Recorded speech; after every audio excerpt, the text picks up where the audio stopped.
श्री स्वामी समर्थ. स्वागत आहे तुमचं माझ्या यूट्यूब चॅनलवर. तर स्वामी भक्तांनो, आपण आज स्वामींच्या सेवेबद्दल चर्चा करणार आहोत.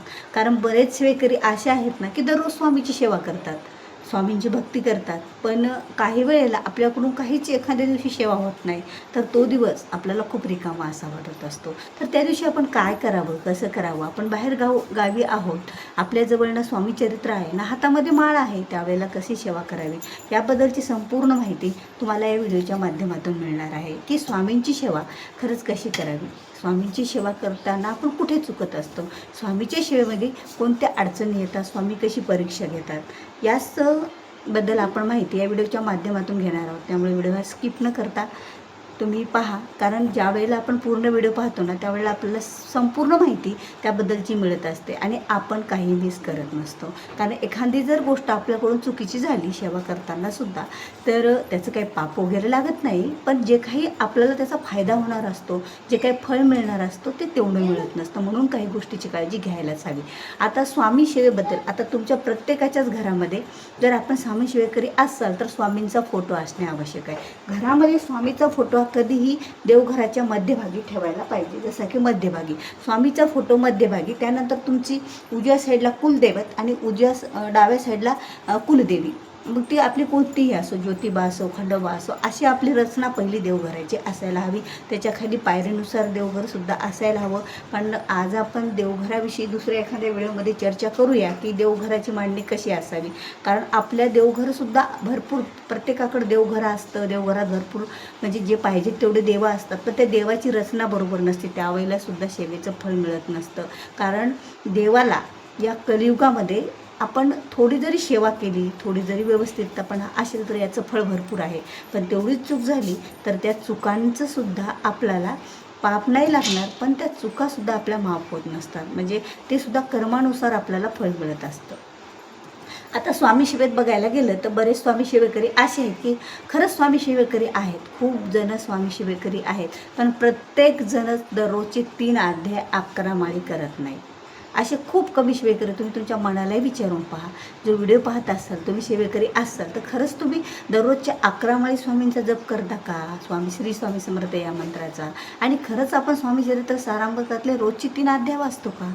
आता बऱ्याच सेवेकऱ्यांचं म्हणणं असं आहे की कमीत कमी 50% सेवेकरी, नाहीतर 40% सेवेकरी असे आहेत की ते दररोज न चुकता ह्या सेवा करतात, पण बऱ्याच सेवेकऱ्यांकडून ह्या सेवा होतच नाही आहेत. ते जमलं तर केंद्रात आरतीला जातील, घरामध्ये स्वामींचा फोटो आहे त्यांना मुजरा करतील, आणि आपण आता एवढं जरी आपल्याकडून सेवा झालेली नसेल तरी आपला विश्वास एवढा असतो ना स्वामीवर की नाही, काही केलं तर माझे स्वामी करतील. असे स्वामी आपल्याला खूप जवळचे वाटतात. जेवढे आपल्याला कोणीही नातेवाईक जवळचे वाटत नाहीत, तेवढे स्वामी आपल्याला जवळचे वाटत असतात. आणि त्यामुळेच आपण कुणाला भजनापेक्षा आपल्या स्वामीवर विश्वास ठेवून स्वामींना जर काही मागितलं किंवा स्वामींकडे जर काही आपण घेतलं तर याचा फायदासुद्धा आपल्याला भरपूर होत असतो. तर आपल्याला काय करायचं आहे, ज्यावेळेला तुम्ही गावाला गेलेले आहात, तुमच्याकडे माळ नाही आहे, स्वामी चरित्र पुस्तक नाही आहे, तुम्ही बाहेर सेवाही करू शकत नाही, त्यावेळेला आपण एकच गोष्ट करायची आहे. जरी तुम्ही बसमध्ये प्रवास करत असाल, गाडीत प्रवास करत असाल, कुठेही प्रवास करत असाल, तरीही आपल्याला एक गोष्ट करायची आहे की तुम्ही ज्यावेळेला कुठेतरी बसलेले आहात निवांत, आजूबाजूला कोणी असेल तरी तुम्ही तुमचं मनातल्या मनात स्वामींचं ध्यान करा, आणि शक्य असलं तर मनातल्या मनात स्वामींचा जप करा. श्री स्वामी समर्थ, श्री स्वामी समर्थ कुठेही जप केला, कुठेही ध्यान केलं तर स्वामी त्यावेळेला आपली ती सेवा स्वीकार करत असतात आणि आपल्याला त्याचं फळ मिळत असतं. ही झाली बाहेर गेल्याने सेवा. आता दररोज 11 माळी 3 अध्याय वाचन होत नाहीत, काही हरकत नाही. गुरुवार हा दिवस स्वामींचा वार असतो, गुरुवार हा दिवस स्वामींसाठीच असतो.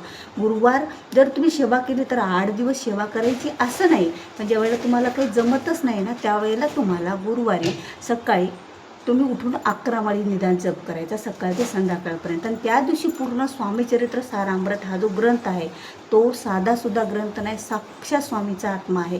जो सेवेकरी हा ग्रंथ पूर्ण वाचन केलेला आहे त्या सेवेकरांना त्याचा अनुभवसुद्धा आलेला आहे. प्रत्येक अध्यायाचं वर्णन एवढं छान आहे ना की आपण ज्यावेळेला 1 ते 21 अध्याय एका दिवसात वाचन करायचं. 7 दिवस दररोजचे 3 अध्याय आपल्याला 7 दिवसात स्वामीचरित्र संपवायचे असतात, 21 अध्याय, तर आपण दररोज गुरुवारी तेवढं स्वामी चरित्र 1 ते 21 अध्याय पूर्ण वाचन करून टाकायचं. 1 अध्यायापासून ते 21 अध्यायापर्यंत आपल्याला स्वामी चरित्र पूर्ण असं वाचन करून घ्यायचं. आता हे स्वामी चरित्र पहिला अध्याय सुरुवात केली तर 21 अध्यायापर्यंत एकाच जागेवर एकाच बैठकीत बसून वाचन केलं तर एक श्री स्वामी चरित्र सारामृताचा पाठ आपल्या हातून होत असतो. आणि या सेवेचं फळ आपल्याला एवढं मिळतं ना, खरंच ही सेवा साक्षात स्वामींना खूप आवडणारी आहे. आणि या सेवेमुळे आपले सर्व प्रश्नसुद्धा सुटत असतात. म्हणून स्वामी भक्तांनो, आपण स्वामींचे सेवेकरी आहात, फक्त स्वामींचे सेवेकरी आहेत. काही काही सेवेकरी तर दररोज एवढ्या चुका करतात ना की खोटं बोलणं ह्या सर्व गोष्टी करतात. तर ह्या गोष्टी टाळायच्या आहेत, कारण स्वामींना खोटं बोलणं अजिबात आवडत नाही. जर कधी चुकून कोणाच्या भल्यासाठी आपण खोटं बोलत असला तर रात्री आपल्याला श्री विष्णू सहस्त्रनाम स्तोत्र याचं वाचन करावं, कारण हे जर वाचन केलं तर आपल्याला त्याचं पाप लागत नसतं.